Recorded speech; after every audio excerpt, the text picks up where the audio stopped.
Samantala, patuloy na tumataas ang Sa bawat ugong ng mga sasakyan na bumabala sa ugong sa baba ng tulay, dumaramay ang mga Pilipino sa lalim ng tulay.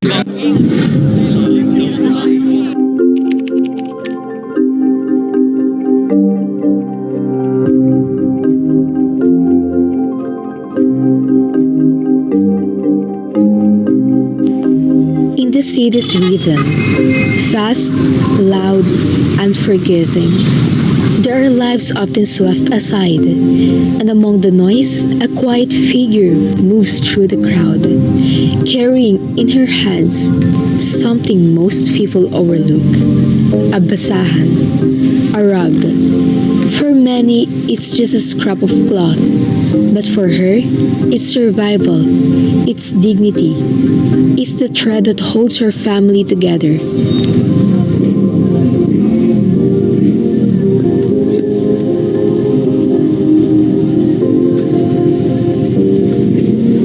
We met Nanay Vicenta, a woman who wakes up every day, not knowing how much she will earn, but knowing she has no choice but to try.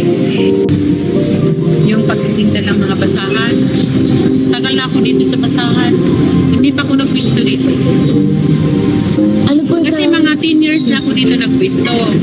Ngayon, mga 5 years, yun ang paglalako ko. Nung naglalako ako nung time na yun, kasama ko yung mga anak ko. Yun ang tangay-tangay ko lagi. Ikot kami sa mga subdivision. Lahat yan dito na lugar, naikot ko na eh. Malaki ko na. Yes, no. Ipagmalaki ko to kasi dito ko napag-graduate ng anak ko. Kasi saka alam niya naman ng mga anak ko na dito kami nabubuhay. Dito kami nabubuhay sa pagtitinda ng basahan. Dito kami lahat kumukuha. Pagkain, papay ng kuryente, tubig, lahat ng mga bills, tapos pagpaparal sa mga anak. Dito ko na nabubuhay. Basahan, strips of old shirts, curtains, sewn, bundled, turned into something useful again, just Kasi, like her. dati kasi, nung kasagsagan may college akong dalawa, hindi lang doormat tinitinda ko, naglalako pa ko yun ng tinapa at daing for, para may extra income ako. Ganun ang Some days, the coin barely makes a sound in her pocket, but she keeps going because wiping away tears and sweat is easier than watching her family go hungry. Ano lang po, balance lang sa gastusin. Kapag mahina, siyempre tipid-tipid kain. Kapag medyo malakas, ayun, makakain ng mungga. Hindi naman, kapag tag-init naman, siyempre may masilungan naman kami. Pero kapag inom-inom tubig lang, madami. Tapos kapag tag-ulan, takpan lang namin. Kapag tag-ulan. She sells what's meant to clean, but her own life has no protection from the weather. Rain or shine, she stands, because for her, there are no breaks, only choices. Endure or go hungry. Kalansangan. Okay lang, kahit ano naman sabihin nila, tatanggapin ko naman.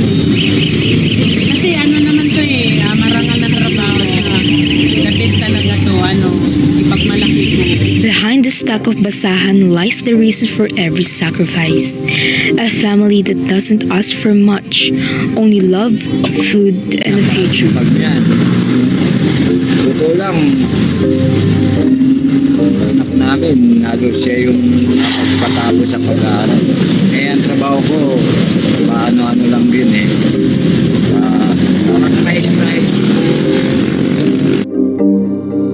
In the middle of noise, heat and haste, there's a sound often overlooked. A single whistle, brief and sharp, yet powerful enough to stop a moving city. She doesn't wear a cape. She doesn't carry a weapon, just a whistle and the will to serve. This is a story of a woman who stands where others rush, who brings order to chaos and risks everything to make sure we get home safe. Yan, may ng oras para sa mga kaso.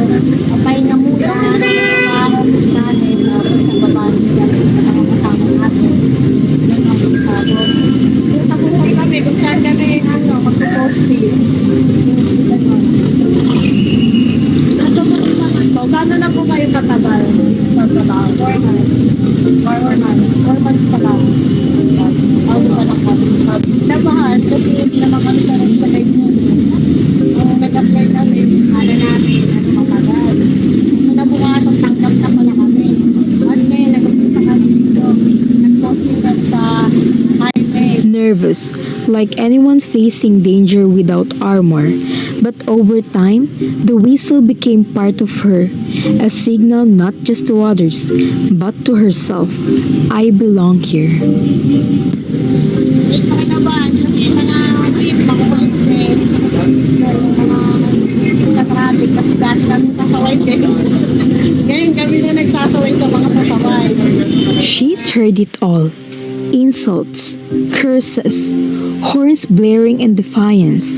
But she answers with calm, not because she's weak, but because someone must be strong enough to stay in Pero okay lang, control. kasi tinuruan naman na kami ng namin yung kabahan ng kapera siya. Kasi talaga naman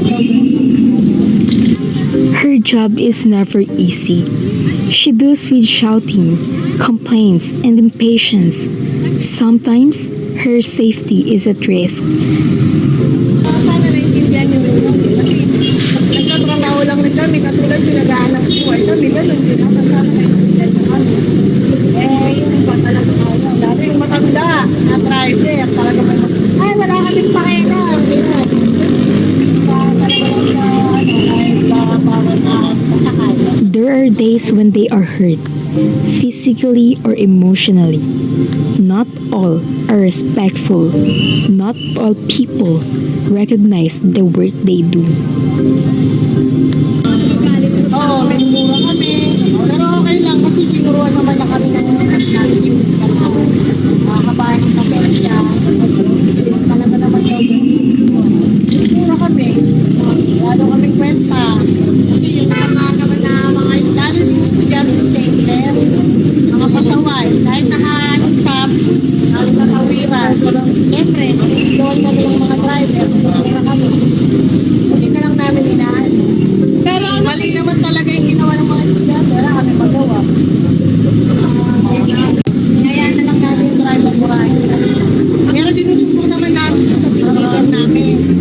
Kaya ngayon, nabahan na kasi po siya. Ano po nararamdaman yung pag-ibig ng mga kapatid?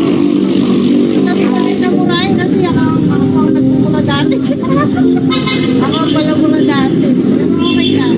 Yun, hindi kami nasasanan. Hanggang sa ngayon, patakasin siya na yung mga This is the life of a traffic enforcer. Heat, rain, dust, danger, and endless fatigue. Recognition is rare. Appreciation is rare. Many pass by without seeing them. Others see them as nothing more than a nuisance.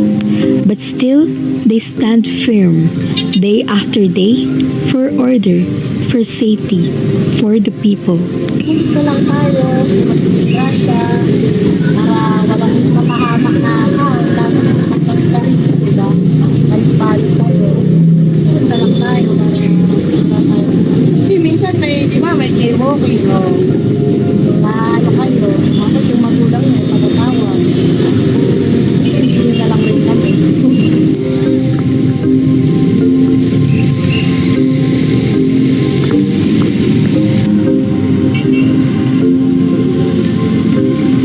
This is the daily life of a traffic enforcer, a silent guardian of our roads. Mahalaga kasi iwas traffic. Katulad niya, nakakatulong rin ang kami kahit mahal. Yung dali ng yung mga sasakyan. Talagang hindi rin may iwasan yung traffic. Dahil talagang traffic kahit saan, sa dami ng mga motorista, diba? Tulong-tulong lang kami. Pag may nadidisgrasya dyan, kami nagdadalo. Tapos kapag natanggal, nakapagin namin. Sa mga brother. Ito kami, nagsagasama matandaan. Dahil namin sa Francia, dahil namin sa Kala. Magkano naman sa loob namin tumulong.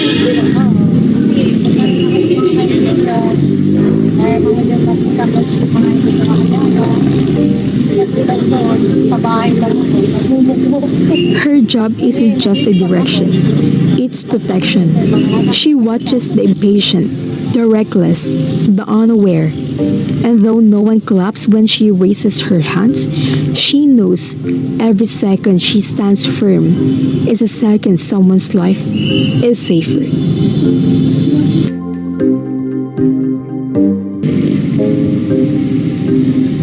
They stand for hours, barely get to sit, and often skip meals. They come home exhausted, drenched in sweat, with aching muscles only to rise again the next day and do it all over again.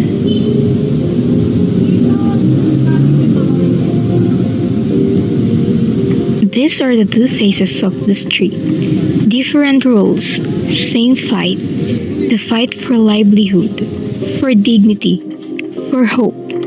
In every vendor's persistence, in every enforcer's stance, leads the story of the Filipino, quiet but unyielding.